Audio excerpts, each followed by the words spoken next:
Oh, glória! Aleluia! Paz do Senhor Jesus, igreja! Amém! Que alegria! Eu fico muito alegre quando eu posso estar aqui.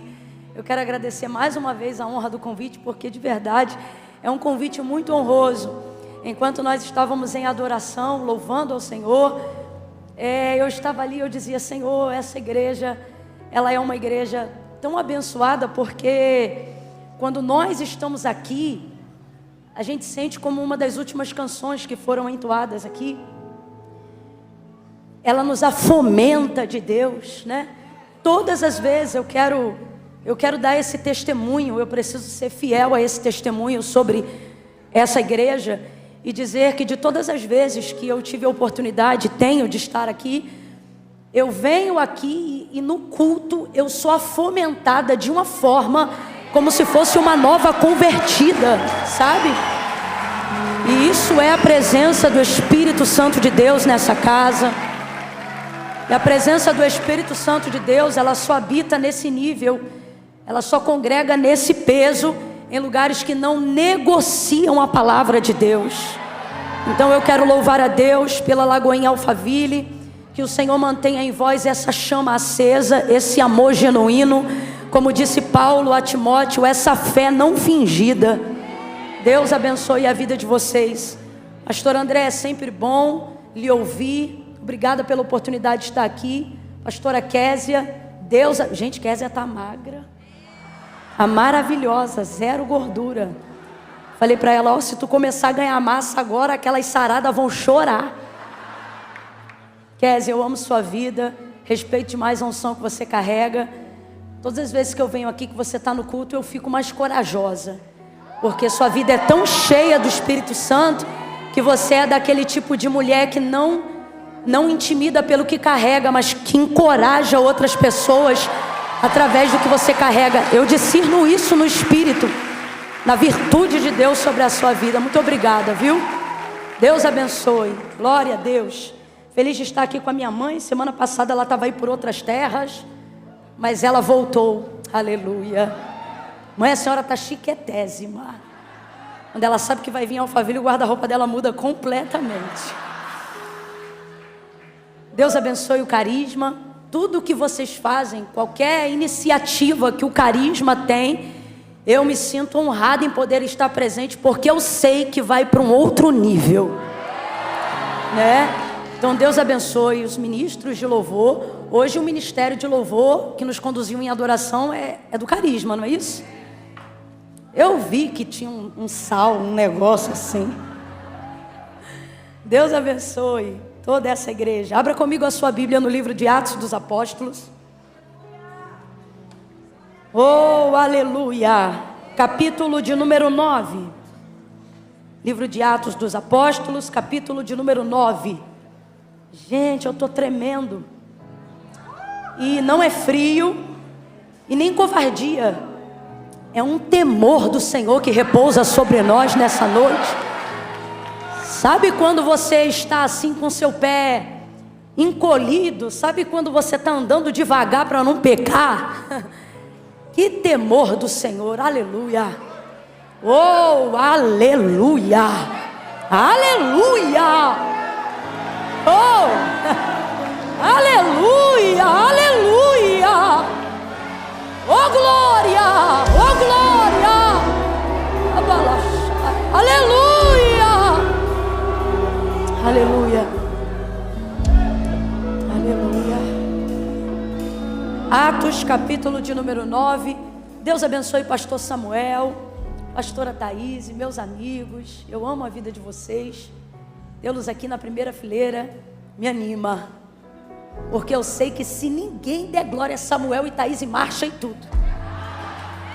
Amigo é assim, né? São meus amigos preciosos. Deus abençoe. Que honra tê-los aqui. Vamos falar da palavra hoje, irmãos. Sempre falamos, mas vamos dar mais ênfase hoje do que sempre, em razão de tudo que está sendo preparado aqui. Está sendo preparado, não sei se você está entendendo, mas nós estamos aqui num sábado à noite de apontamento para uma oportunidade que o Seminário Carisma está abrindo, que, se eu não me engano, é para esta segunda-feira que começa, não é isso?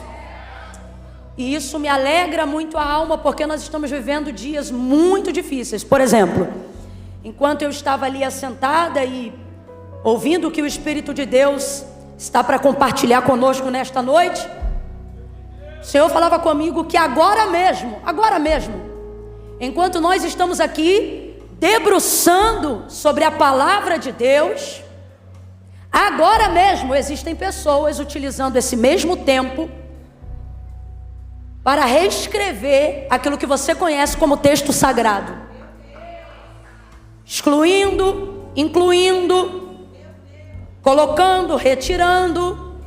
E não são pessoas ignorantes que estão fazendo isso agora mesmo. São pessoas extremamente estudiosas, que meticulosamente debruçam sobre o texto sagrado. Não como alguns aqui de vez em quando vêm na igreja, mas que estão devotando a sua vida a debruçar sobre a palavra de Deus, meditando de dia e de noite, não com fé para a libertação, mas objetivando a mudança de cada texto que revela as suas trevas quando a luz se manifesta. Porque a palavra diz que Jesus é o Verbo, e diz que o Verbo é a luz, e ele foi odiado, e nós também seremos, não por falta de afinidade, abre aspas, com os nossos iguais. Quando eu digo os nossos iguais, estou falando dos seres humanos. Mas seremos odiados porque a luz, assim como quando Cristo veio, manifestou-se nas trevas, e as trevas não a compreenderam. E por que não?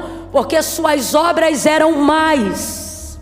Todas as vezes que a palavra de Deus é manifestada, ela lança luz, revelação, entendimento a tudo que está em trevas, a tudo que está em oculto. Então veja, porque algumas pessoas não só não concordam, mas odeiam, repelem e trabalham contra aquilo que a palavra de Deus diz, porque a palavra de Deus manifesta luz sobre as suas obras que estão nas trevas, que de acordo com a palavra de Deus são mais. Então, a fim de que suas obras não sejam manifestadas ao mundo, eles querem que haja uma mudança. Para quê? Para que não haja denúncia, para que não haja mudança de comportamento, para que não haja opinião ou oposição ao pecado. E aí eu me pergunto, o que nós estamos fazendo? Estamos dedicando o mesmo tempo ou achando que esporadicamente lendo um texto da Bíblia, como se fosse uma caixinha de promessas, tirando um texto aleatório, sem estudar texto, sem estudar contexto, tornando-se totalmente vulnerável, aberto a pretextos para a heresia, acreditamos que com isso será o suficiente para combatermos um levante tão bem orquestrado quanto a palavra de Deus? Irmãos, eu preciso ser honesta como pregadora do Evangelho da Verdade. Ler a Bíblia uma vez por dia não será o suficiente para te tornar apto para argumentar a razão da sua fé quando você for questionado. E não sou eu que estou dizendo isso, a palavra que eu estou reproduzindo é apenas a repetição do que disse o apóstolo Paulo quando orientou a igreja de Cristo e os cristãos, dizendo o seguinte: estejam prontos para argumentar. Não é para brigar, não é para discutir, não é para fazer escândalo, mas é para argumentar. Qual é a razão da vossa fé? Então esta história de que o que cremos não se discute, como se fé fosse uma questão sentimental e não bíblica, não é verdade.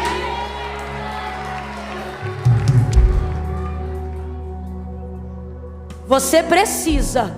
O que eu vou falar agora vai parecer loucura para alguns, mas Eu preciso falar porque está sendo registrado. E é bom que não só eu, mas muitos outros também ouçam isso. Dependendo de como você se posicionar biblicamente, e dependendo da quantidade, eu falei o quê? Eu falei o quê? Eu falei o quê? Sim, eu estou falando de números. Eu estou falando de povo, de volume, de massa. Se uma quantidade expressiva dos cristãos que preenchem a estatística do IBGE como sendo cristãos e se autodenominando cristãos, não se posicionarem, não apenas na observação esporádica, mas contínua do texto sagrado, daqui a alguns anos, a Bíblia que hoje você tem em mãos e anda livremente pela nossa nação com ela, gente, na história não há nada novo, as coisas se repetem. Houve um tempo pré-holocausto em que antes de Hitler ter autoridade para entrar e mandar queimá-las, primeiro ele as tomava. Alguns cristãos já viveram momentos onde precisavam pegar a Bíblia que tinham e entregá-la. Outrora não havia tanta ousadia de que uma outra fosse substituída, abre aspas. Mas nós estamos vivendo em dias onde você não tenha dúvida que casas publicadoras serão obrigadas ou ameaçadas a pararem de publicar com liberdade o que hoje temos em mãos e podemos andar para cima e para baixo. Vou inclusive deixar um recado, uma mensagem, porque recado seria apequenar o que Deus está me mandando dizer. Uma mensagem à igreja brasileira: voltem a andar com a Bíblia de papel na rua. Voltem a andar com o livro nas mãos. Esse protesto é silencioso, mas ele é poderoso.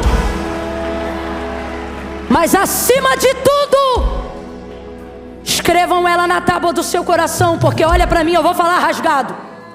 Tê-la aberta no Salmo 91 e dedicou as páginas amareladas dela dentro de casa, não será o suficiente para te dar razões para argumentar a sua fé quando você for questionado. Seja forte, seja forte, seja resistente, igreja do Senhor.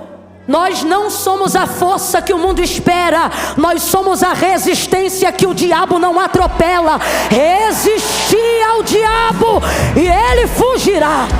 E ele fugirá. O que coloca Satanás em fuga não é língua estranha. Quem fala em línguas edifica a si mesmo. O que coloca Satanás em fuga não é patrimônio físico. Isso não o assusta em nada. As riquezas deste mundo também passam pelas suas mãos. O que coloca ele desesperado é um crente cheio da palavra. Um crente que ora a palavra, canta a palavra, prega a palavra, ministra a palavra, repreende debaixo da palavra, tem autoridade na palavra, medita a palavra, conhece a palavra, caminha na palavra. Lâmpada para os meus pés e luz para o meu caminho é a tua palavra. Como purificará o jovem o seu caminho? Observando conforme a sua palavra.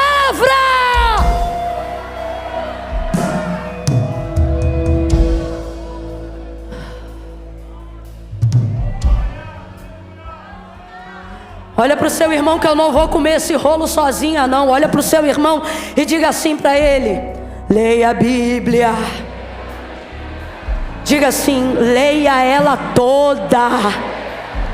Ela é um livro.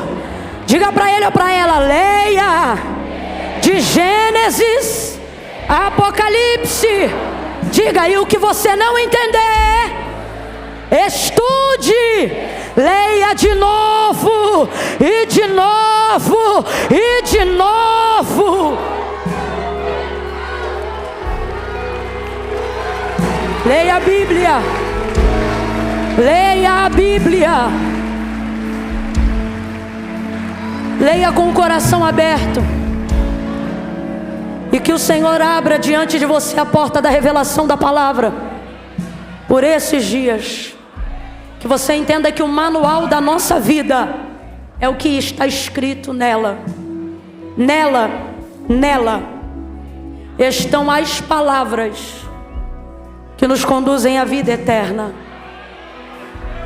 Jesus foi chamado de Verbo, o Verbo vivo, que se fez carne. O que é verbo? O que é verbo? O que é verbo? Não diga que você conhece Jesus se você não lê a sua palavra. E para você que não gosta desse tipo de palavra, eu preciso dizer isso porque eu vi que esses dias um amigo evangelista fez uma postagem tranquila, nada demais. Ele disse para que aqueles que ministram a palavra, que façam com cuidado e estudem, para que não venham compartilhar erros, multiplicando assim ignorâncias. O que há de errado nessa expressão? Nada, mas porque ela é associativa ao que Deus diz. Rapidamente houve um levante nos comentários dizendo assim: eu acho que o mais importante é orar.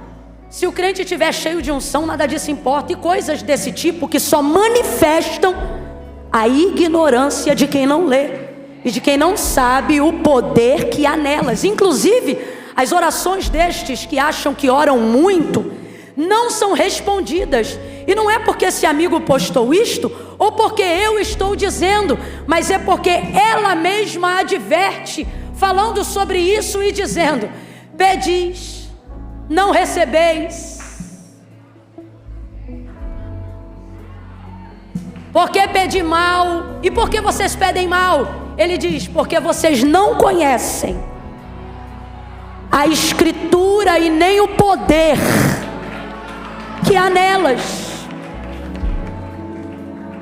Então nós estamos vivendo em dias de muita ignorância. Oséias 4:6, eu vou ler Atos 9. Oséias 4:6, o que está escrito lá? Meu povo está destruído, porque lhes faltou oração, templo, sacrifício, oferta, ovelha, culto. Meu povo está sendo destruído, porque lhes faltou conhecimento. Faltou conhecimento.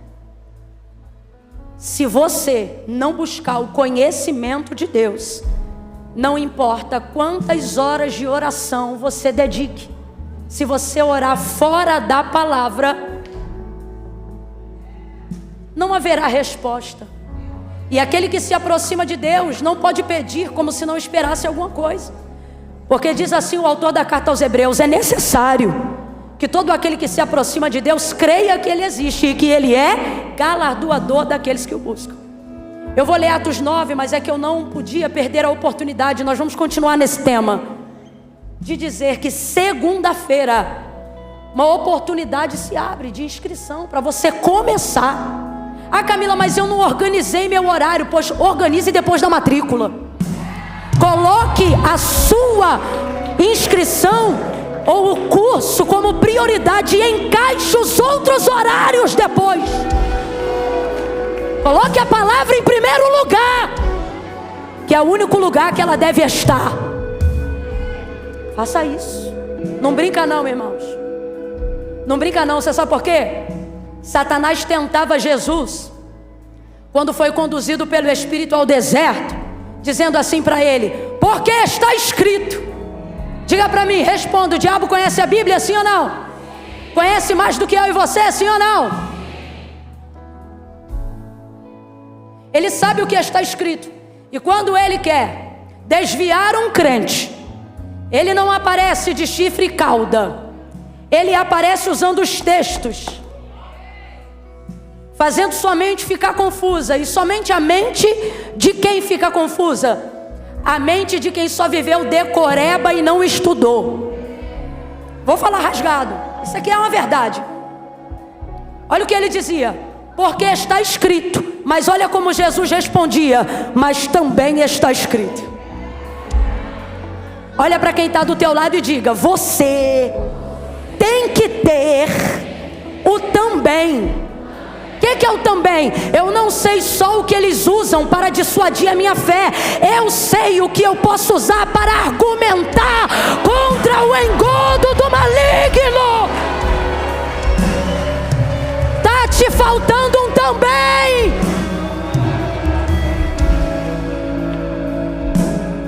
Olha para o teu irmão, e eu prometo que eu vou ler o texto. Olha para o teu irmão e diga: leia a Bíblia.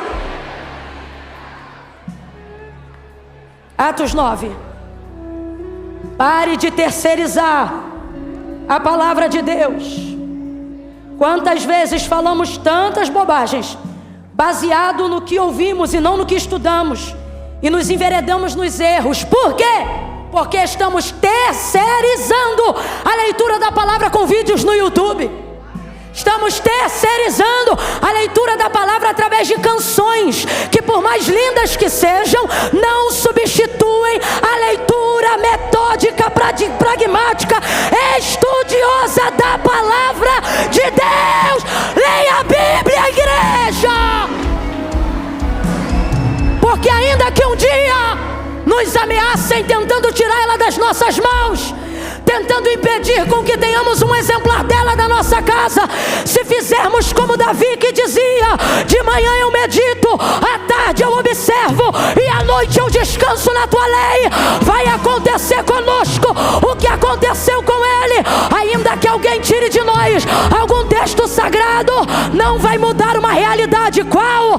Escondi a tua palavra no meu coração para não pecar contra ti, e aquilo que você alcançar da palavra será o suficiente para te sustentar até o arrebatamento da igreja.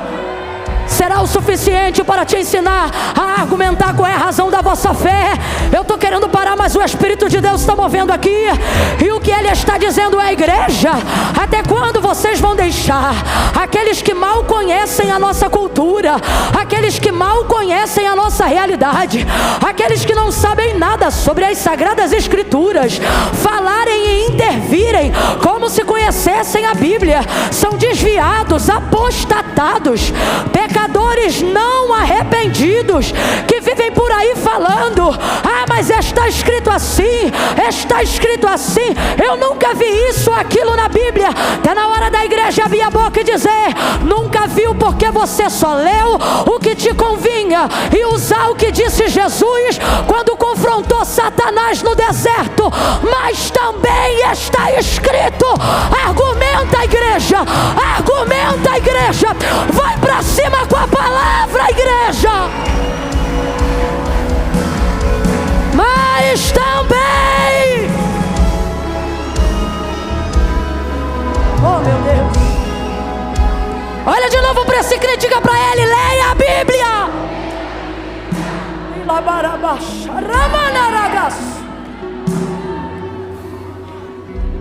A Bíblia não é um livro comum, é um livro temido.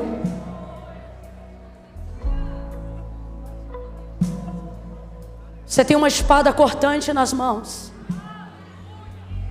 Não tente espiritualizar o que você precisa estudar. Eu vou repetir, porque se você não gravar mais nada do que eu falar daqui para frente, isso aqui já vai ser o suficiente. Não tente espiritualizar o que você precisa estudar. Os comentários da rede desse meu colega diziam: tenha que orar, tenha que jejuar, tenha que isso ou que aquilo. Aí eu não aguento, eu tenho que ir lá em Oséias de novo. Eu não aguento. Eu não aguento, porque minhas palavras são falhas, mas a dele não. Oséias 6, há um convite do profeta dizendo: vinde e tornemos para o Senhor, porque Ele nos despedaçou, mas nos sarará, fez a ferida, mas a ligará. Ele está falando isso aqui. Agora, uma das coisas que me admira no texto é o versículo 6 do capítulo 6, que diz assim: pois misericórdia quero e não sacrifício, e o conhecimento de Deus mais do que os holocaustos. Versículo 3: conheçamos e prossigamos em conhecer ao Senhor. Como a alva será a sua saída, Ele virá a nós como a chuva seródia que rega a terra. Abra comigo a sua boca sem preguiça e diga conhecimento. Diga conhecimento de Deus. É isso. Então não tente espiritualizar o que você tem preguiça de estudar. Estude. E aí, através desses comentários eu vi, porque nenhum deles era de ímpios, todos eles eram de crentes. Eu disse, meu Deus, quanta ignorância. Aí eu me lembro de uma frase de Tozer, aonde perguntaram para ele: o que é mais importante, orar ou ler a Bíblia? E ele respondeu dizendo: é a mesma coisa de perguntar para um pássaro qual asa é mais importante para ele voar, se a direita ou se a esquerda. Compreendeu? Compreendeu? Leia a palavra de Deus. Ela vai tornar suas orações eficazes, seus louvores poderosos, porque tudo está fundamentado nela. Quem entendeu, diga amém. Olha de novo para o teu irmão e diz: leia a Bíblia.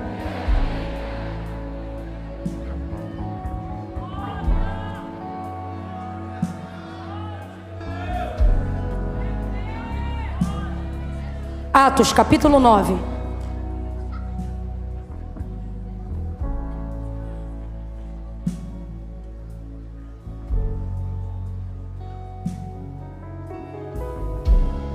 Você nem para me ajudar, dá um glória aí para me tirar desse constrangimento.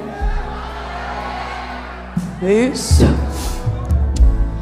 É uma mistura de resfriado com alergia, só Jesus. Diz assim o texto, versículo 1.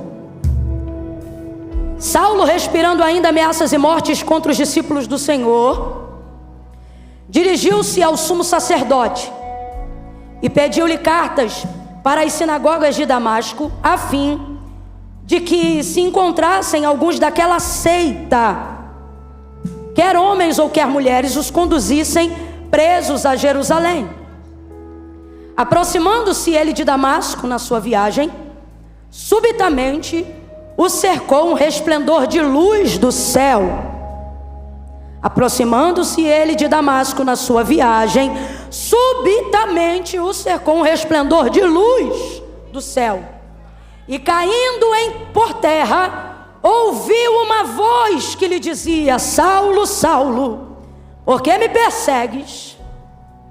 Duro será para ti recalcitrar contra os meus aguilhões. Versículo 5. E ele disse: quem és, Senhor? E respondeu o Senhor: eu sou Jesus a quem tu persegues. Agora levanta-te e entra na cidade, e lá te será dito o que te convém fazer. E os homens que iam com ele pararam espantados, ouvindo a voz, mas não vendo ninguém. E Saulo levantou-se da terra e, abrindo os olhos, não via coisa alguma. E guiando-o pela mão, o conduziram para Damasco.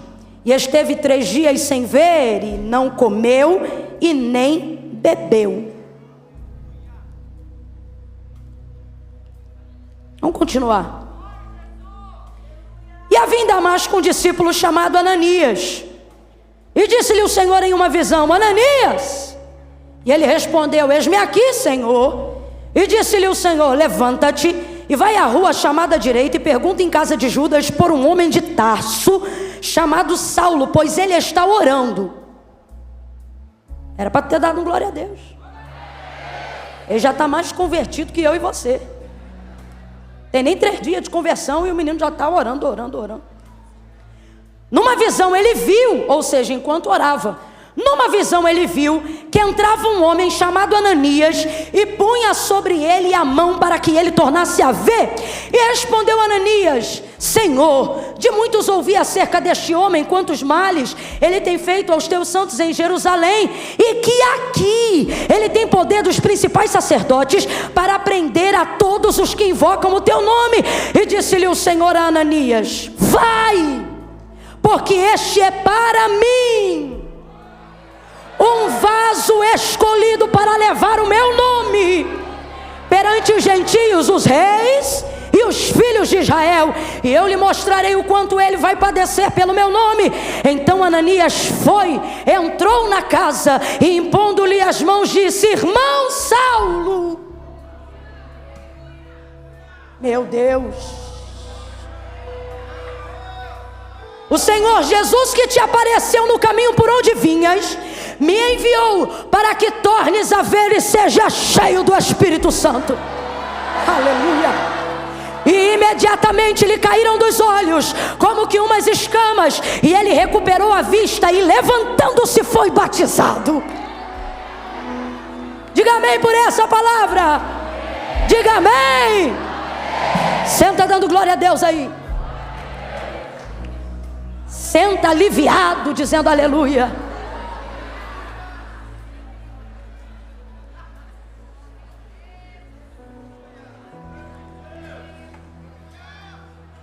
E vocês não reclamam de estar sentando só agora não, porque dá uma olhada lá para trás. Tem gente que não pode sentar nem agora. Está em pé, mas está aqui pela palavra. Que a palavra a qual vocês honram venha honrar também. Que vocês sejam livres de todas as dores, artrose, tudo aquilo que vem contra a sua articulação, seus músculos. Senhor, se quiseres manifestar a tua cura hoje, começa por quem está em pé, Senhor. Começa por quem está em pé, Senhor. Aleluia. Aleluia. Ó, preste atenção.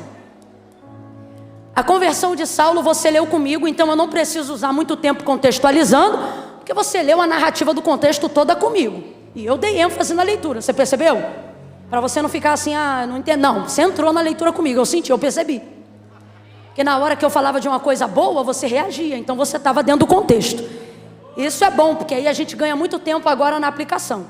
Então veja, na conversão de Saulo no caminho de Damasco, ele foi cercado subitamente, e o texto diz: um forte resplendor de luz do céu, e daquela luz saiu uma voz: Saulo, Saulo, por que me persegues? Responda para mim, quem era a luz? Quem era a luz? Por que Jesus se manifestou em luz? Essa é uma das perguntas que cabe dentro desse contexto. Porque, por exemplo, quando Deus se manifestou para revelar o chamado de Moisés, Êxodo capítulo 3 na sarça, ele, por exemplo, não se revelou em manifestação de luz, mas num fogo que queimava na sarça, mas não a consumia. Isso também fala sobre uma manifestação de Deus para a revelação de um chamado. Mas no caso de Saulo, você não vê nenhuma manifestação que varia sua forma no sobrenatural. Mas essa manifestação, ela aponta de maneira tremenda tão somente para Cristo como Senhor. E por que a gente tem certeza disso que a gente está falando aqui agora? Porque quando João vai escrever a biografia de Cristo, diferente de todos os outros discípulos, evangelistas, apóstolos, ele vai começar a narrativa da biografia de Cristo de um jeito totalmente diferente de todo mundo. Ele não começa no ventre de Maria. Ele não começa falando sobre o anúncio de Gabriel. Talvez isso se dê pelo nível de proximidade que João exerceu ao longo do ministério, ou do cumprimento do ministério de Cristo aqui na terra. Você vai perceber que no maior momento de dor de Cristo, só lhe sobrou João no Calvário, com Maria, sua mãe, e mais algumas mulheres. Houve em algum momento alguma dispersação de todos aqueles que eram seus mais chegados, exceto João. Talvez por isso ele revele com tanta autoridade no texto sobre si próprio, quando ele fala alguma coisa do momento dele com Cristo, dizendo: o discípulo a qual Jesus amava. Só que isso só aparece no texto que ele escreve. E isso é interessante, é uma perspectiva que ele tem. Ele considera que há nele a certeza desse amor, talvez pela entrega da sua proximidade. Por exemplo, na celebração da última ceia, quando Jesus anuncia que vai ser traído, João encosta a cabeça no peito de Jesus. E há uma solicitação de outros discípulos, como Pedro, por exemplo, para que lhe fosse perguntado quem o trairia, demonstrando um nível de intimidade. Não é que Jesus não desse para os outros, mas é que ele acessava com menos constrangimento. Aí ele encosta a cabeça no ombro, ou aqui na altura aqui desse canto do ombro, que é onde eu imagino, por causa do posicionamento da mesa. E aí ele pergunta: quem é, Senhor? E isso é um nível de proximidade, de intimidade, de alguém que entende que a oportunidade está sendo dada para todos, mas só será desfrutada por quem tem coragem de chegar mais perto. E aí vai ouvindo. E aí ele pergunta. Isso revela de fato uma intimidade, uma proximidade. Então você percebe que João viveu alguns momentos com muita exclusividade, porque chegou mais perto. E um deles, sem dúvida, o épico, o apoteótico de todos, foi o momento da crucificação de Jesus, onde ele se manteve junto até o final. Eu percebo que ele tem um prisma da revelação de Cristo um pouco diferente dos outros que se atém um pouco mais aos fatos. João conseguiu transcender. Por exemplo, nessa biografia de Cristo, o Evangelho de Jesus, segundo escreveu João, capítulo 1, ele não começa a narrativa falando sobre o mensageiro Gabriel, sobre o nascimento de Jesus no ventre de Maria. Ele já começa em Gênesis, considerando que quando Moisés recebeu a revelação da criação do mundo, ele era a pessoa que já estava lá no haja luz. Não sou eu que estou dizendo isso, é o próprio João, ao escrever o capítulo 1, quando ele diz assim: no princípio era o verbo estava com Deus e o verbo era Deus. Então vamos repetir, presta atenção. No princípio era o verbo estava com Deus e o verbo era Deus. Então vamos lá, no princípio era o verbo. O que é verbo? Palavra. Então vou te perguntar, o que é verbo? O que é verbo? Só que não é qualquer palavra, é palavra de Deus.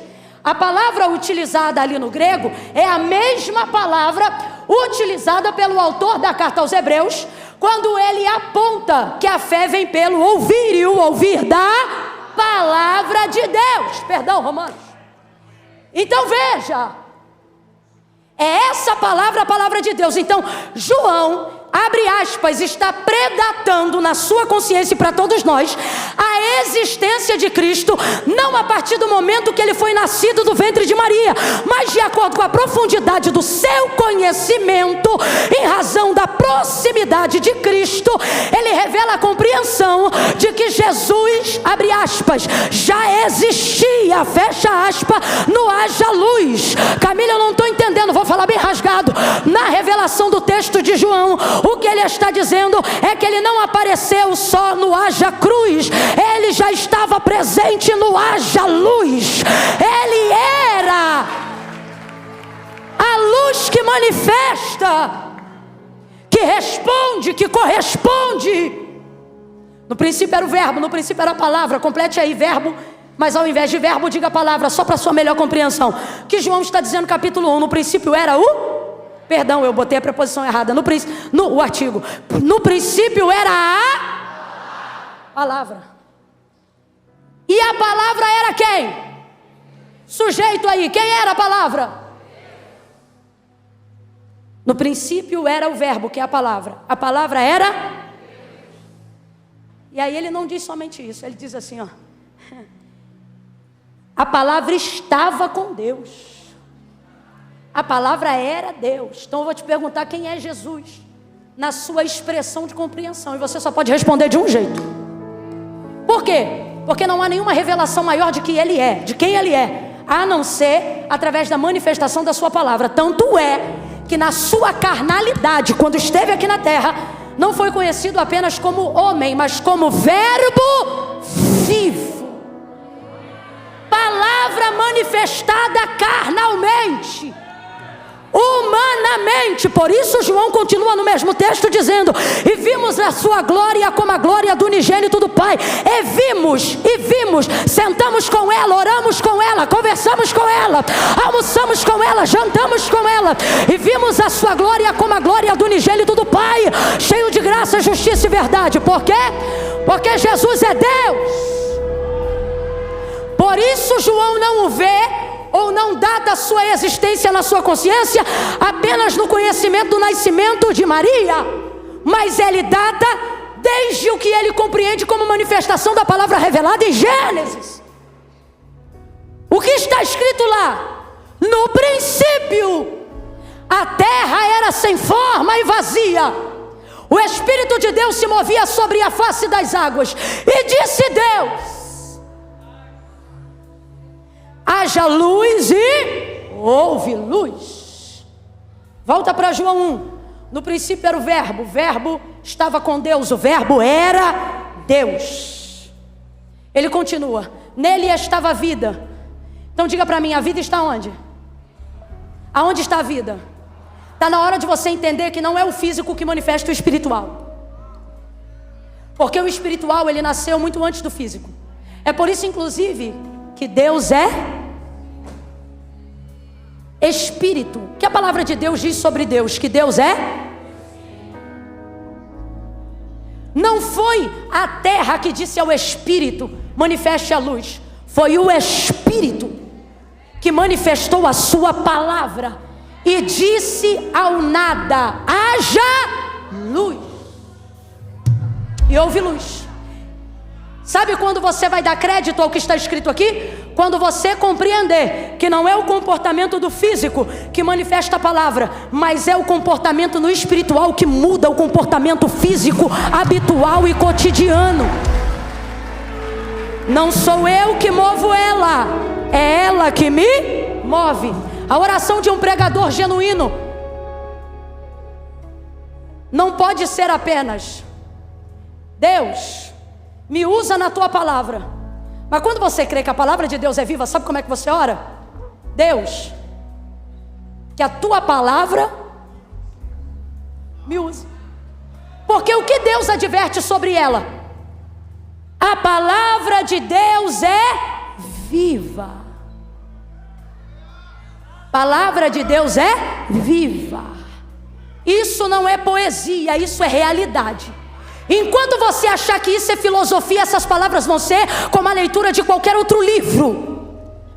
Mas quando você compreende que essas palavras manifestaram vida e organização sobre o universo, você então começa a compreender que a leitura dela, a vivência dela, manifesta, altera, transforma toda e qualquer realidade de caos e de trevas a seu redor. Pelo que, Camila? Pelo que eu sinto? Não, pelo que nela está escrito, e eu sempre digo isso. Ezequiel capítulo de número 37, filho do homem, profetiza sobre este vale. Ele não profetizou, porque ele já havia dito: Senhor Deus, sobre este vale, tu sabes. Então o Senhor começou a liberar sobre ele a palavra, dizendo: diga-lhe assim, filho do homem, vento dos quatro cantos sopra sobre este vale. E aí ele repetia: vento dos quatro cantos sopra sobre este vale. E aí Deus dizia: diga, espírito de vida, diga, ossos secos, ouvi a palavra do Senhor. E aí Ezequiel repetia: ossos secos, ouçam a palavra do Senhor. E de repente um vento começou a soprar e ouviu-se um barulho. Eu tenho para mim que sentir alguma coisa ele começou a sentir naquela hora, porque imagine uma visão cheia de osso, crânio, fêmur, caveira para tudo que é lado. Daqui a pouco você não sabe o que é pior, se é o escuro de nada se mexendo, ou se é cada osso procurando um osso e um barulho, e de repente um monte de esqueleto se levantando ao seu redor. Eu ouso dizer que muito provavelmente o que ele deve ter sentido de início não foi esperança, mas foi medo, porque num vale escuro, o texto diz: e a mão do Senhor me tomou, me levou e me deixou. O cara está sozinho, apenas ouvindo uma voz. E sabe o que é maravilhoso? Não precisa mesmo de mão, não precisa mesmo de presença física. Se tiver a palavra atravessa o medo, a palavra atravessa as impossibilidades, a palavra consola, a palavra sustenta, a palavra levanta, a palavra reage, a palavra comove, a palavra levanta um exército seco e caído. E ele tão somente repetia, e de repente um barulho começou a se ouvir no meio do vale, e era osso se juntando a seu osso. E agora eu vejo um Ezequiel animado. É Deus falando e ele repetindo com ousadia. É Deus falando e ele reproduzindo a voz que manifesta o futuro.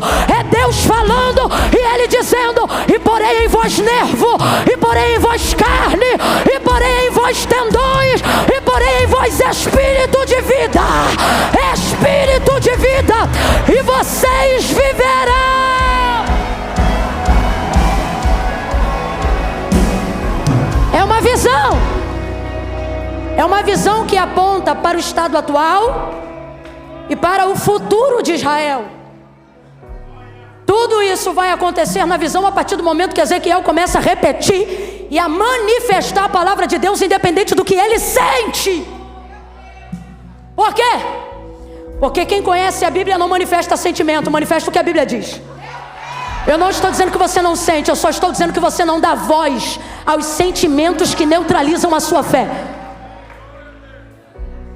Crente, quando sente medo na hora que está orando, não para de orar, começa a gritar. Pode perceber. Abre o olho, levanta. Quem aqui já começou uma oração de joelho e terminou em pé? Marchando. E alguém pensa, que ousadia. E você diz, não, isso aqui é reação diante do medo. Se eu continuasse de olho fechado, eu ia ficar oprimida. E aí levanta, reage. Manifestação da palavra. Tudo isso se deu pela manifestação da palavra. Camila, o que tem a ver isso com Atos 9? Tudo. Você vai entender isso aqui. Deus não aparece para Saulo. Jesus não aparece para Saulo para o seu momento de conversão de nenhuma outra forma senão num forte resplendor de luz. Volta para Gênesis 1. No princípio era o verbo estava com Deus, no princípio a terra era sem forma e vazia. O Espírito de Deus se movia sobre a face das... Se movia, mas não fazia nada. Eu já disse isso da última vez que eu estive aqui, mas vou repetir para levar-nos ao caminho que Deus abriu para nós hoje. O Espírito de Deus se movia sobre a face das águas, mas não realizava nada, não operava nada. Enquanto o Espírito de Deus, não é das trevas, não é de Satanás, é o Espírito de Deus, se movia sobre a face das águas, ele realizava alguma coisa? Mas é o Espírito de Deus. Mas ele fazia alguma coisa? Não, ele não realizava nada, ele não trouxe à existência nada. Eu não sou contra mover, pelo contrário, eu sou quase que uma expressão do mover. Se tem uma pessoa, irmão, que tem prazer no mover, Deus é minha testemunha. Olha, eu já fiz coisa que eu só não preciso te contar, porque tu já deve ter visto na internet. De marchar, de ir, de vir, mover. E o mover pode ser de Deus, porque o texto diz que o mover era do Espírito de... mas não realizava nada. Por quê? Porque pode ser mover e pode ser de Deus. Mas é um princípio, está em Gênesis. Pode ser mover e pode ser de Deus. Só que o mover não tem poder transformador. Mover, escute isso, mover aqui não manifesta a palavra. Não manifesta, ó. Deus está movendo sobre o abismo das águas, mas não realiza nada. E é o Espírito de... mas não está fazendo, não realiza, não opera, não dá comando, não transforma. Quando é que começa a reagir? Verso 3. E disse Deus. Agora diga para mim com inteligência, vem para cá. Pode esse Deus, detentor de todo o poder, fazer tudo o que existe e vemos que passou a existir em Gênesis 1? Pode ele num pensamento ter manifestado tudo se quisesse, sim ou não? Ele poderia com uma respiração ter criado tudo, ou sem que expressasse nada, apenas um pensamento poderia ter feito tudo existir imediatamente de uma vez só, sim ou não? Mas ele operou assim? Porque essa é uma das características do Deus que nós servimos. O meio pelo qual ele opera é também o meio pelo qual ele se move. Não, você vai entender isso aqui. O teu Deus, ele não te ensina a fazer o que ele não faz. Ele dá exemplo te ensinando. O que ele está querendo dizer para mim e para você, e nós sabemos disso, é que de fato ele poderia ter feito existir tudo que existe e tudo que há com a força de um pensamento ou sem força nenhuma. Só que o meio pelo qual ele quer que nós nos movamos é o mesmo meio pelo qual ele se move. E como ele se move? Ele só se move quando a sua palavra é manifestada. Ele só reage quando a sua palavra é declarada. Mover é muito bom, língua estranha é muito bom, marcha é muito bom, mas o que transforma é a palavra, o que manifesta a vida é a palavra. Não fique chateado comigo, você não precisa achar que eu estou criticando o mover, é só você organizar a ordem do operar de Deus. Camila, eu não estou entendendo, vai entender. Ele está dizendo, mover não manifesta a palavra, mas a palavra faz o mover transformador na hora que ela é manifestada. Levante a mão direita o mais alto que você puder. Eu estou sentindo tanta autoridade na palavra. Bota a esquerda na mesma altura, levanta as mãos. Eu vou contar de 1 a 3. No 3 você vai impor as mãos sobre alguém e vai dizer para esta pessoa: o que você espera está na palavra. É 1, é 2, é 3. Diga: o que você espera está na palavra. Manifesta a palavra, manifesta a palavra, pregue a palavra, cante a palavra, ore a palavra, louve a palavra, celebre a palavra. E vai haver ruído no vale, vai haver barulho no vale, vai haver luz no meio das trevas, vai haver conversão. É palavra.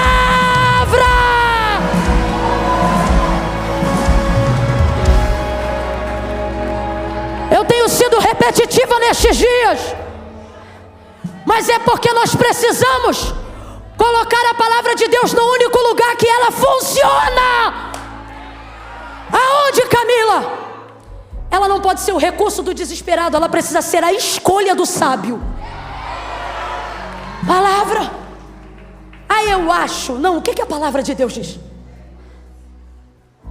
Davi, por meditar nela sempre, ele dizia assim, Salmo 119, um tributo a ela. Ele dizia: tu me fizeste mais sábio do que os meus conselheiros, por um único motivo. Qual? Eu provavelmente medito na lei e sou devoto a ela mais do que eles. Essa é a única forma. Ele diz: tu me fizeste mais entendido do que os anciões à minha volta. Mas vai olhar a conduta dele.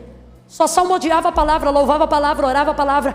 Veja os homens que tiveram resposta da sua oração. Eles não diziam: Deus eu quero, Deus eu penso, Deus eu acho, Deus tu podias. Eles oravam dizendo, pode olhar, eles oravam dizendo assim: porque tu disseste. E eles eram respondidos. Por quê? Porque o meio pelo qual Deus se move é o mesmo meio pelo qual ele opera. Então veja, ele só reage diante da sua. Deus me ama muito, mas não tem compromisso com meus sentimentos ou a minha vitimização. Agora, eu não estou dizendo que ele não me consola, que ele não me ajuda, que ele não é amigo. Mas para ter transformação, manifesta a palavra. Por quê? Porque ele não tem obrigação de ser fiel a mim, mas a palavra de Deus me garante que ele é fiel a ela. Então, quando eu coloco diante dele, não o que eu quero, mas o que ele me garantiu, aí acontece com a gente o que aconteceu com ele e Moisés. Ele dizendo: Moisés, vou destruir o povo, tira o teu povo de diante dos meus olhos. E Moisés dizendo para ele: meu povo não, porque quando tu me disseste, vai libertar o meu povo, o que ele está dizendo? Tu não me disse que o povo era meu, tu disseste que o povo era teu. Moisés, nós vamos começar uma nova geração agora a partir de você. E como que vai ficar o que tu disseste a Abraão? Aí eu te pergunto, para quem conhece a narrativa, Deus destruiu o povo ali naquela hora? Mas Moisés ficou colocando diante de Deus: Deus, tem pena, tem piedade. Oh Deus, poxa vida. Não, olha que ele. Senhor, o que vão dizer as nações que te ouviram dizer que tu faria este povo herdar a terra que jurou a seus pais que lhes daria? Parece que eu vejo Deus assim. Agora veja, Deus já sabia disso tudo, sim ou não? Vamos aqui louvar a sua grandeza. Deus já sabia disso tudo, sim ou não? Deus na verdade está provando a liderança de Moisés, não porque ele se esqueceu, mas porque um bom líder precisa se lembrar do que Deus. E foi assim que a presença de Deus caminhou com Moisés até a entrada, ou até o dia de sua morte. Manifesta a palavra. Quando você manifesta a palavra, você acumula energia. Quando você lê, quando você sabe o que Deus liberou para a sua vida, você acumula energia. Para quê? Para quando você chegar em um lugar e abrir a sua boca, ela manifestar a condução, ela fazer aquilo que ela quiser fazer sem que você obrigue, sem que você empurre, sem que você agrida. Por isso o texto é claro: não é por força e nem por violência. Quem convence o homem do pecado, da justiça e do juízo é o Espírito Santo. E o Espírito Santo, que é o Espírito de Deus, ele opera por qual meio? Versículo 3 do capítulo 1. Ele só reage, ele só manifesta na hora que ele identifica que o comando, a ordem, a palavra de Deus foi manifestada. Por isso diz o autor da carta aos Hebreus: céus e terra, tudo que existe, tudo que há, não foi feito por prova aparente do que se vê, mas antes foram criados pelo poder da sua palavra. Então o Espírito reage a quê? O Espírito reage à palavra. Ele não tem obrigação e nem comprometimento imediato de reagir às minhas emoções, mas através de mim, se eu manifestar a palavra, ele se manifesta pela palavra de Deus. Por isso a necessidade de conhecimento do que Deus disse. Quando eu leio a Bíblia, eu não leio só para me sentir bem, eu preciso ler para conhecer qual é a vontade de Deus. Mesmo sabendo que ela é boa, perfeita e agradável, eu só vou conseguir acessá-la se eu ler as palavras que me conduzem até ela. Quando eu leio a Bíblia, eu não posso ler a Bíblia como uma caixinha de promessa, como qualquer texto aleatório, esperando um conforto. Não, eu preciso ler a Bíblia para compreender de que forma Deus deseja que eu vive, para que quando Ele quiser se manifestar, sua palavra em minha boca seja verdade, e assim o seu nome seja glorificado em tudo aquilo que eu falar em nome dEle. Porque o Senhor apareceu para Saulo em luz.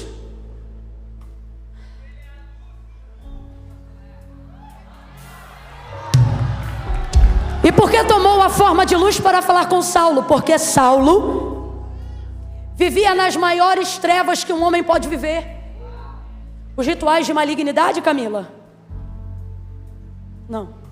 As maiores trevas que um homem pode viver é na ignorância, é na falta de conhecimento. Preste atenção, olhe para mim. Qual é a prioridade? Bote a cabeça para pensar. Qual é a prioridade de Satanás no mundo? Camila, eu tenho para mim que uma das principais áreas que ele entra é no adultério, para destruir casamentos e famílias. Cocaína, para viciar pessoas nas drogas e levarem elas à consumação de suas próprias vidas. Vícios, bebedeiras, pornografia e tantos outros pecados da carne. Presta atenção. Todos esses pecados, para que sejam consumados, dependem de parceria. Por exemplo, Judas saiu possesso da celebração da última ceia. Eu disse que ele saiu possesso, mas você não vê ele uivando, você não vê ele com nenhum comportamento de manifestação demoníaca física, mas saiu possesso. Mas antes de tomar a decisão fatídica de entregar Jesus, quando Jesus lhe deu a oportunidade dizendo: olha, aquele que mete a mão no prato comigo é o traidor. é o que há de me trair. Aí ele sabe que é ele. Aí ele olha para Jesus, Jesus olha para ele e diz: o que tendes a fazer, faz-o depressa. Como quem diz, a oportunidade de se arrepender está aqui agora. Mas ele não quis. O texto diz que ouvindo isso, ele se levantou da mesa e saiu. E saiu para quê? Para consumar o que já tinha desejado. Mas olha a parceria entrando aqui, olha a parceria. Possessão não entra do dia para a noite, tem que ter parceria. Olha a parceria. Você lê o texto antes da ceia, ele vai cear. E o texto diz assim: tendo o diabo posto no coração de Judas trair Jesus. Então veja, tendo o diabo posto. O que o diabo fez? Sugestão. Quando ele levanta e vai cumprir, consumação. Aí olha o que o texto diz. Antes, tendo o diabo posto no coração de Judas trair Jesus. Aí passa a ceia, ele ceia, levanta e vai trair. Quando ele levanta, que ele sai da mesa, aí o texto diz assim: tendo então Satanás entrado. Olha como é que muda. Pode olhar o texto em casa. Antes da ceia, sugestão. Depois da ceia, possessão. Pode olhar o texto em casa. Responda para mim: teve que ter parceria para ter possessão, sim ou não? Sim ou não? Porque ele não recusou a sugestão, deu legalidade para a possessão. Você me sugere e eu realizo. Que é isso? Parceria.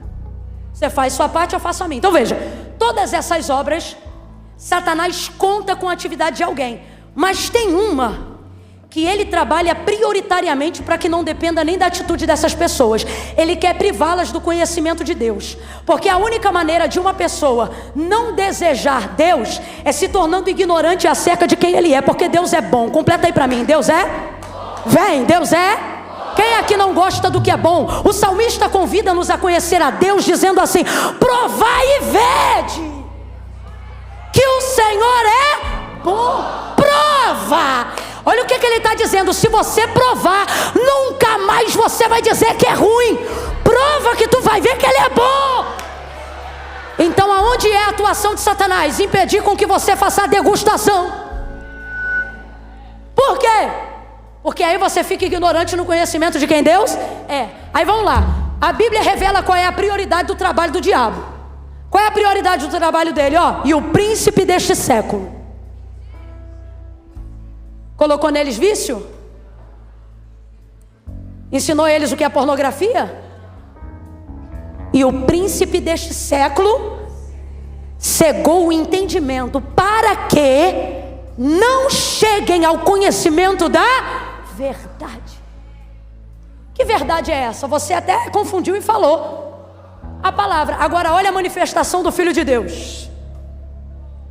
Conhecereis. Conhecereis a verdade, e a verdade vos liberta. Aí você pensa assim: a verdade vai me libertar do vício, a verdade vai me libertar dos encantamentos, a verdade vai me libertar das drogas, a verdade vai me libertar da pornografia. Sim, também. Mas a prioridade é o seguinte: a verdade vai libertar a tua mente. E depois que você libertar a tua mente, irmão, é você mesmo que arranca a droga, vai arrancando isso, vai arrancando aquilo pela renovação do vosso entendimento. Você começa a dizer: isso aqui não é para mim, Deus me ajuda, isso aqui não me pertence, tira do meu caminho. Você está entendendo? Uma ação que é chegar ao conhecimento de quem Deus é, transforma toda uma vida para sempre. Então aonde Satanás atua? Na ignorância. Vou fechar o entendimento. Não vou deixar ele saber qual é a verdade. A verdade aqui é a manifestação viva da palavra. É por isso que você vê um monte de gente apontando igreja, condenando o pastor, falando mal de crente. Por quê? Porque nunca provou. Mas eu já fui crente. Foi crente, mas não provou. Quem é que já provou e hoje pode até não estar mais em condições de provar, mas tu precisa ver o respeito com que trata a obra de Deus? Por quê? Porque provou. Ele está do lado de alguém que diz: é tudo sem vergonha, ninguém presta. Ele diz: meu irmão, tem gente que presta. Tem igreja. Ele já provou. Não pode ficar mais enganado depois que você chega. Albert Einstein colocou esse comportamento no campo da física. dizendo que a mente que chega ao conhecimento de algo que não sabia, ela é dilatada, e uma vez dilatada, torna-se impossível que ela retorne ao padrão anterior.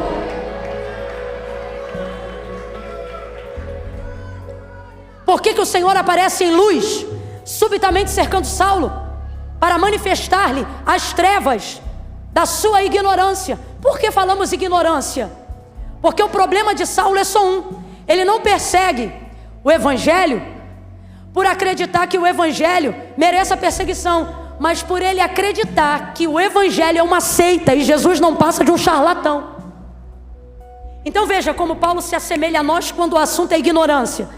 Ele não faz o que é errado porque quer errar, mas ele faz o que é errado porque acredita piamente que está fazendo a coisa. É o maior nível de arrogância que nos leva a pecar. Não é perceber que erramos, mas é achar que somos capazes de acertar em tudo. O Saulo só está nesse sanhaço aí de agora porque ele acha que evangelho é seita e Jesus é um charlatão. E por quê? Porque ele ouviu Jesus da boca dos sumos sacerdotes, ele ouviu Jesus da boca dos príncipes. De quem ele ouviu? Ele ouviu Jesus de Roma, ele ouviu Jesus de quem falava mal.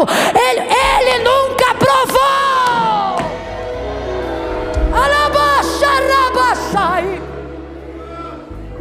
Quem fala mal é porque não provou. E ele segue a cartilha. É isso, é isso. Minha avó, se estivesse viva, dizia: é gente que se emprenha pelo ouvido, gera uma opinião e um comportamento de alguém por causa do que ouviu. Mas olha que interessante, tudo que ele ouviu fez com que Jesus o encontrasse, provavelmente para atender o clamor da igreja, porque a igreja que anda com Cristo não dá para imaginar. Olha aqui para mim, deixa eles ouvirem isso no seco, só isso aqui no seco. A igreja que anda com Jesus, a igreja primitiva, aquela igreja que cai na graça, aquela igreja cheia do Espírito Santo, aquela igreja cuja sombra de Pedro, essa igreja andou com Jesus. Eu estou falando de líderes que foram mentorados 3 anos e meio diretamente pela pessoa de Cristo. E o que Cristo disse num dos seus últimos e mais severos sermões: se vocês só amarem o que vos amam, que diferença vocês têm dos dos publicanos? Nenhuma. Vocês vão ser cidadãos como qualquer outro. Que tipo de cidadão? Recíproco. Te bateu, bate também. Te xingou, xinga também. Te agrediu, agride também. Aí ele diz: mas eu vos digo. O que ele está dizendo? Não importa como o mundo viva. Eu não chamei vocês para reciprocidade, eu chamei vocês para cristianismo. Aí veja, ele diz assim: portanto eu vos digo. Esse portanto significa: não importa como o mundo haja, eu vos digo, amai os que vos odeiam, orai pelos que vos perseguem. Paulo era quem? Ele era conhecido como um grande o quê? A igreja sabe que ele é um dos maiores perseguidores. Essa igreja está reunindo-se em oração para dizer: mata ele? Você consegue imaginar a igreja primitiva dizendo: Deus, tu não está vendo o que a gente está passando? Rebenta com ele e mostra que tu é Deus, porque é assim que a igreja atual quer orar. Olha a oração, olha o ensino. Se vocês fizerem assim, vocês são iguais. Mas eu vos digo: orai pelos que vos perseguem, amai os que vos. Imagina a igreja vivendo a maior perseguição, reunindo para orar. Eu não consigo ver essa igreja dizendo: mata ele.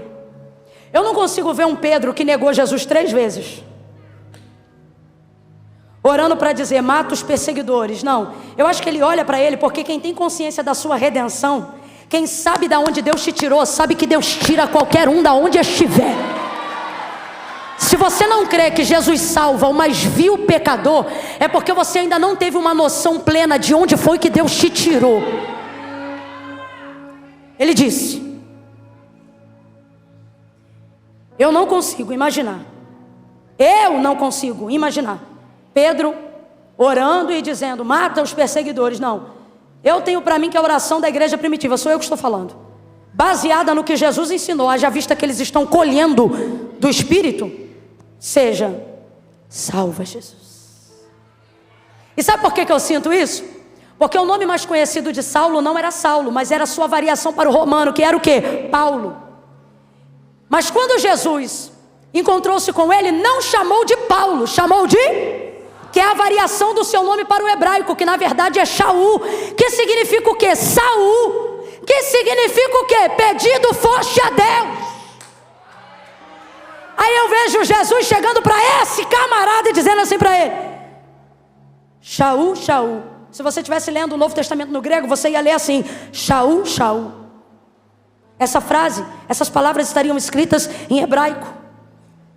E se a gente fosse traduzir diretamente para o português, seria Saul, Saul, na raiz da sua expressão. Saul, Saul. Então Jesus não está apenas reproduzindo o pedido foste a Deus, mas está repetindo isso 2 vezes. Pedido foste a Deus. Vou parafrasear. Por que está salvando ele, Jesus? Pedido foste a Deus. A pergunta que você tem que fazer, haja vista que a igreja estava crescendo, é que tipo de oração a igreja fazia?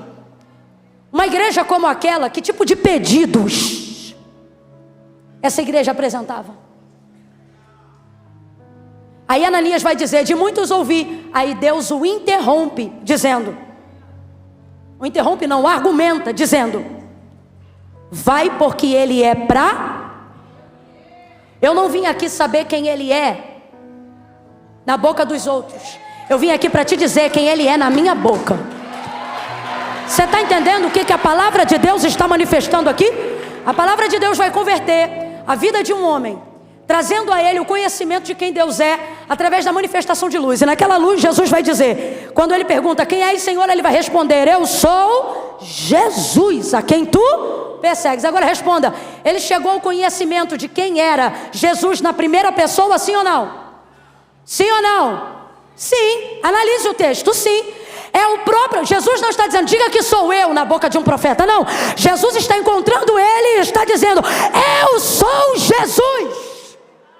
Então vou perguntar de novo: Saulo está conhecendo Jesus sem intermediários, sim ou não? Está conhecendo ele na primeira pessoa, sim ou não?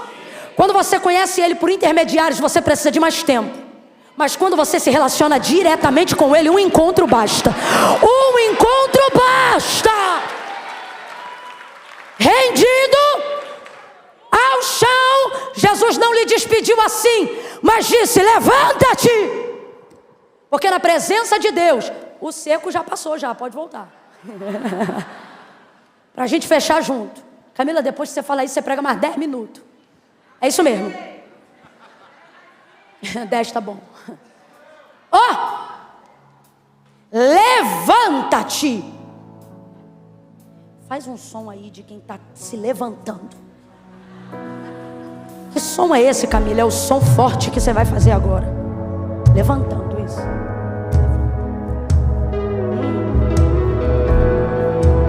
Olha para o teu irmão e diga assim: você pode até iniciar no chão, caído, humilhado, arrependido, mas jamais, olha para ele e diga: jamais você vai ser despedido no chão, caído, humilhado. Ele está dizendo: quem me encontra pode até chegar caído, mas vai sair de pé. Ele diz para Saulo: levanta-te, levanta-te. Agora que você reconheceu quem eu sou, se ergue. Agora que você sabe quem está te chamando, reaja. Levanta-te, levanta-te, levanta-te. Ergue, entra na rua chamada direita. E ele se levantou, cego. Ei. Ele se levantou como? Era necessário. Por quê? Porque a melhor maneira de aguçar o que você precisa ouvir é de olhos fechados. Camila, mas e o departamento dos meus irmãos aqui que precisam de olhos abertos para fazer a leitura, ou labial, ou por interpretação? Ah, eu amo o que disse Jesus em Mateus 13, porque ele me dá respaldo para o que eu estou entregando, inclusive para estes meus irmãos. Você fala tudo que eu estou falando, hein, menino? Você não fica com medo de falar nada não, hein? Jesus disse: não são surdos os que não ouvem, mas os que ouvindo não recebem. Então o que Jesus está dizendo? Que a aceitação da sua palavra não vem pelo volume de uma voz, mas pela obediência do que lhe foi ordenado. Para Deus, não escuta mais quem ouve, mas escuta melhor quem, entendendo, obedece, se submete. Foi o que fez Paulo, submetido completamente ao senhorio de Cristo, rendeu-se. E ele disse: levanta-te e entra em Damasco. Cego, cego sem nada a ver, cego, cego sem nada a ver, aguçou a sua audição, porque a fé vem pelo e o ouvir. Enquanto ele ora, Deus mostra para ele um homem chamado Ananias. E Ananias está em casa morrendo de medo. E Deus diz assim: Ananias, vai até ele, procura na rua direita, entra em casa de Judas. Um homem chamado Saulo está te esperando. Que Saulo? Aquele que tem carta para prender gente como eu? Pois é. É impressionante. Para cumprir a palavra, Deus dá teu nome até para quem outrora era teu adversário. Olha. Senhor de muitos eu ouvi, vai, porque ele é para mim. Ananias obedece. Quando ele chega na casa onde Saulo estava, olha isso. Poucos momentos antes dessa hora, ele está argumentando com Deus, dizendo: Senhor, ele é um perseguidor, ele tortura, ele prende, ele tem cartas de autorização. Mas depois de ouvir a palavra, ele entra na casa dizendo: irmão, há um pouquinho de senso de humor aqui. Camila, eu não estou entendendo, isso aqui não está no sermão, mas cabe. É Deus trazendo gente hoje aqui. Sabe o que ele está dizendo? Quando você se preocupar somente em obedecer a minha palavra e não em ficar pensando ou emitindo opinião sobre ela, você vai ver gente que te perseguia te dando a paz do Senhor. Você vai se tornar o cumprimento e a manifestação da minha palavra. Gente que falava mal de você, eu vou falar. Gente que te perseguia, você vai passar por essa pessoa, e o Senhor está dizendo: você vai tomar um susto. Por estes dias ela vai dizer: irmão, como é que você está? Irmão Saulo. Parece que eu vejo Ananias todo cabreiro. Irmão, o Senhor que apareceu para ti no caminho de Damasco, Ele me enviou para que eu ore por você. Isso aqui é como se Ele estivesse dizendo: posso orar? Impôs as mãos sobre ele, e enquanto orava, umas escamas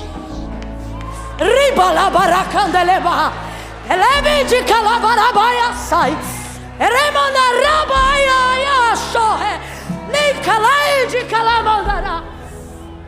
Ananias vai orar debaixo de uma palavra. Vem comigo que nós vamos fazer essa oração agora.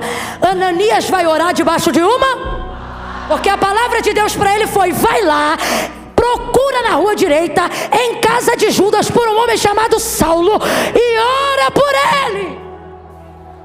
Ele não está indo orar o que ele quer, ele está indo lá orar o que Deus mandou.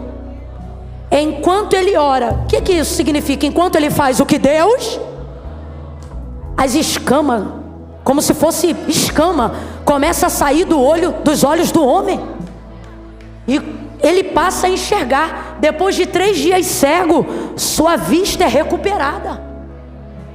Tudo isso porque Ananias não parou para ouvir O que as vozes que diziam sobre Saulo pensavam sobre ele. Mas ele parou para obedecer o que a voz de Deus falou sobre Saulo. Camila, eu não entendi. Quando a palavra de Deus se manifestar para te usar, ela não vem para pedir tua opinião, ela vem para exigir tua obediência. Quer ser usado por Deus? Não conteste o que Ele fala, obedeça. Leia a palavra e se acomode, se adeque, se transforme. Se for preciso se espremer, se esprema, porque estreito é o caminho que conduz à vida eterna, mas larga é a porta da perdição. Quem trouxe Bíblia de papel, pega ela. Quem não trouxe, traga da próxima vez. Volte a andar com a Bíblia. Deixe que vejam, deixe que pensem, deixem que digam. Deus diz: leia o que está aqui e você saberá o que eu penso de você. Você saberá o que eu quero de você. Eu sei que pensamentos tenho de vós, diz o Senhor, pensamentos de paz e não de mal. Deus não pensa de você o que você pensa de si mesmo. Você está errado. Menina, você está errada. Rapaz, você está errado. Deus não pensa de você o que você pensa de si mesmo. Ele também não pode ser influenciado pelo que dizem a seu respeito. As fofoquinhas com teu nome não mudam o que Deus diz ao seu respeito. Eu sei que pensamentos tenho de vós. A pergunta é: você sabe? Porque se soubesse, não estava dando lugar à voz do medo. A pergunta nesta noite, eu encerro aqui, é: você sabe? Porque se você soubesse, não estava dando ocasião para a síndrome do pensamento acelerado. A pergunta aqui nesta noite é: você sabe o que eu, o Senhor, penso a seu respeito? Eu quero que você entenda uma coisa. Primeira, eu não penso mal de você. Quem está pensando mal de você é a sua consciência que te culpa todos os dias pelos pecados que você comete. Deus está dizendo: os pensamentos que eu tenho a seu respeito são pensamentos de paz. Mas por que você está atormentada? Porque você não sabe o que Deus pensa de você. Então o que você faz? Você projeta em Deus seu pensamento, achando que Ele pensa de você o que você pensa de si mesmo. É isso que você faz. E aí você se tornou, sabe quem? Servo da sua consciência e não da palavra de Deus. Você diz que ama a Deus, e eu acredito, mas tem trabalhado para servir tua consciência, tuas demandas, tuas expectativas, tuas réguas. Você se tornou o próprio juiz e o próprio carcereiro. Você não tem força para orar, porque você pensa: se eu fosse Deus, eu não me ouviria. E por que você pensa isso? Porque você está sendo dominado pela voz da sua consciência. Você está achando que Deus pensa de você o que você pensa de si mesmo. Aí John Piper vai dizer uma frase que tem permeado meus pensamentos esses dias. E ele vai dizer assim: se o Deus que você diz adorar nunca te confronta, nunca te diz não, é bem possível que você esteja adorando uma versão idealizada de si mesmo e chamando de Deus. Camila, eu não entendi, vou te falar. Você até diz que é servo de Deus, mas se tornou seu próprio ídolo. Vale mais para você o que você pensa de si mesmo. Por quê?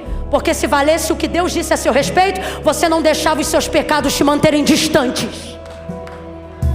Olha aqui para mim. Quem está encrencado precisa de quê? Um crime. Imagine que você cometeu um crime. A polícia te pegou. A polícia aqui é a consciência, o criminoso é você. Ela diz: vou te levar preso, você só tem direito a uma ligação. E graças a Deus você conhece a primeira pessoa que você liga, ou a primeira pessoa que você contata, é a fim de que esta pessoa traga para o seu processo advogado, alguém para te defender. Aí João vai dizer: filhinhos, não pequeis, mas se pecardes, tendes um promotor, juiz, tendes um advogado. Ele nunca perdeu uma causa, ele nunca perdeu uma batalha, ele nunca advogou e perdeu. Mas por que você não chama ele? Olha para mim. Por que quando você erra, a primeira coisa que você faz não é se aproximar de Deus, mas é se afastar dele? Porque você já não serve mais a palavra, você serve a sua consciência. E a sua consciência te diz: você não é digno, saia da igreja.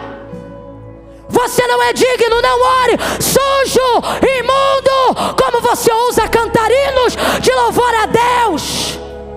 E Deus está dizendo: filho, você está encrencado. E quem está encrencado precisa ligar.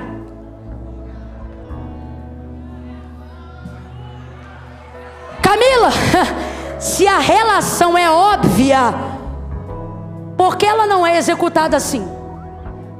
Porque você diz que ama a Deus, mas tem servido sua própria consciência e está chamando isso de Deus. Está dizendo: é o que Deus pensa de mim. Porque você está refletindo o que você pensa sobre si no que Deus pensa a seu respeito. E Deus me trouxe aqui essa noite para dizer: para. Teus pensamentos não me influenciam, mas os meus definem quem você é. Então pare de fugir. E pare de dar ouvidos hoje a vozes que não reproduzem o que Deus pensa a seu respeito. Olha para mim: Camila, mas eu não me sinto assim.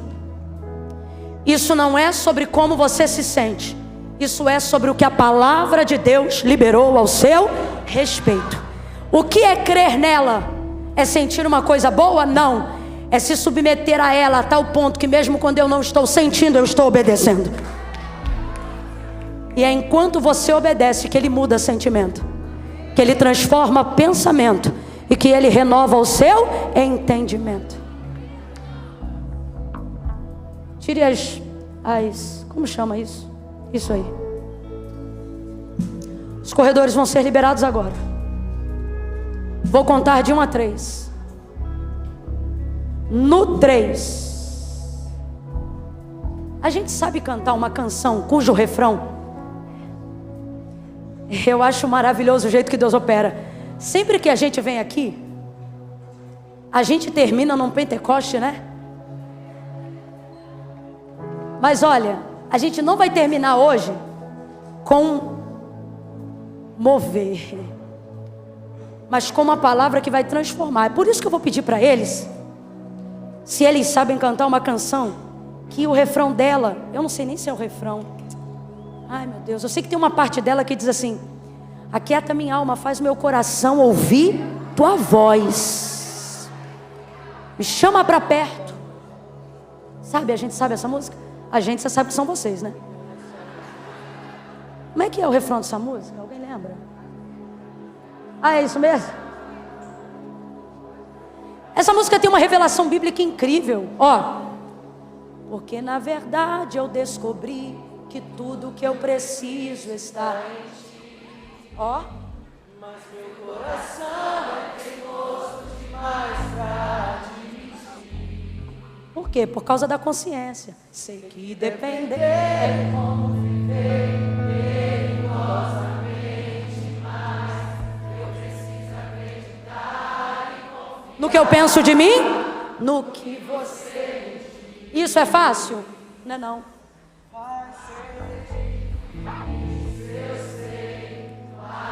Renunciar a mim mesmo, largar o que eu penso de mim, mas eu sei que quando eu pensar em Deus, o que vai acontecer? Você estará ao meu lado. Por quê? Por causa da sua palavra. De quê? De que tudo vai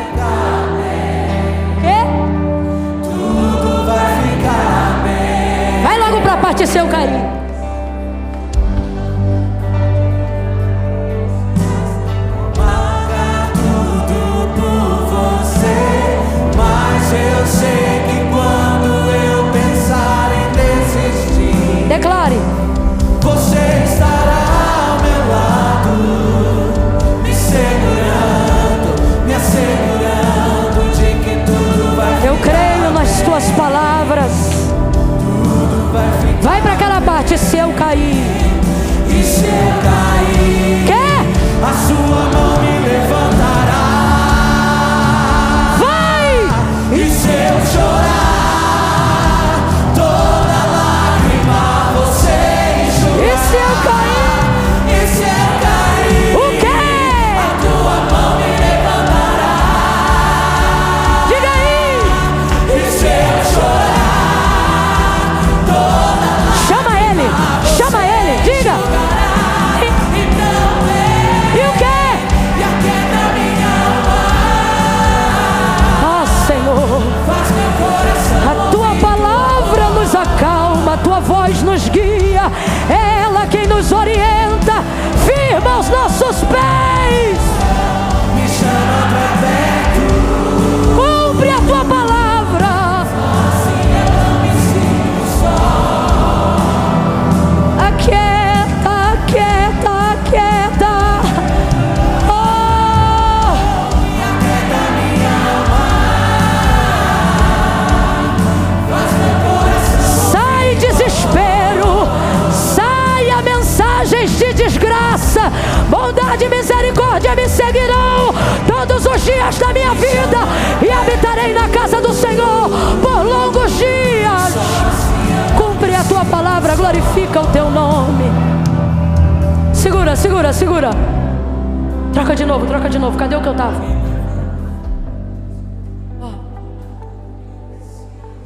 Ó. Segura, segura, segura. Segura, segura, segura, segura, segura. Eu quero te chamar para fazer uma entrega. Não de uma parte da sua vida, mas de toda a sua vida. Jesus disse assim: aquele que me confessar diante dos homens, eu também o confessarei diante do meu Pai que está no céu. A confissão pública de fé, ela é necessária. Se tudo que você ouviu aqui, você não só crê, mas demonstra uma fé verdadeira em obediência, você precisa confessar. Porque a palavra de Deus garante dizendo assim: aquele que crê e confessar será salvo. Camila, mas e se Jesus voltar essa madrugada antes do meu batismo? Você vai subir junto com a igreja. Porque aquele ladrão do Calvário também não teve tempo. E Jesus entende sobre o tempo. Camila, mas como é que eu faço? Eu tenho um monte de coisa para resolver na minha vida. Eu também tenho na minha. Mas foi o próprio Jesus que disse: ora, sem mim? Camila, então como é que eu faço? Se eu tenho uma situação para resolver, vem você e teu rolo. Vem você e teu problema. Porque ele não disse para ninguém: se arruma e vem. Ele disse: vinde a mim, todos vós que estáis. Porque como você está não determina quem você é, só o que você está fazendo. Mas depois que você alcançar entendimento, você para de fazer o que não deve. Entrega o teu caminho ao Senhor. Confie em você. Confie na sua força de vontade, é isso? Confie nele. No 3, Deus está falando comigo que tem gente que o coração está cheio de medo. Medo de quê, Camila? Camila, eu estou com medo de ir aí no altar fazer uma aliança com Deus ou reconciliar e não conseguir me firmar. Só que o Senhor está dizendo: é por isso que eu não estou te chamando para confiar em você, estou te chamando para confiar em mim, no meu nome, diz o Senhor. E Camila, como é que eu comprovo que eu creio que Ele é poderoso de verdade? Vai ter que tirar o pé do chão e vir no altar. Vai ter que dizer: Senhor, se você tiver, se a gente ainda estiver transmitindo online, e se você estiver acompanhando, escreva no chat ao vivo: estou confessando Jesus como meu Senhor. E nós vamos ligar o seu nome também no livro da vida. Eu conto um. Cesse a voz da desgraça. Deus está falando comigo que vozes de ameaça têm te cercado de dia e de noite, dizendo: sua vida será marcada por tragédias, por dores.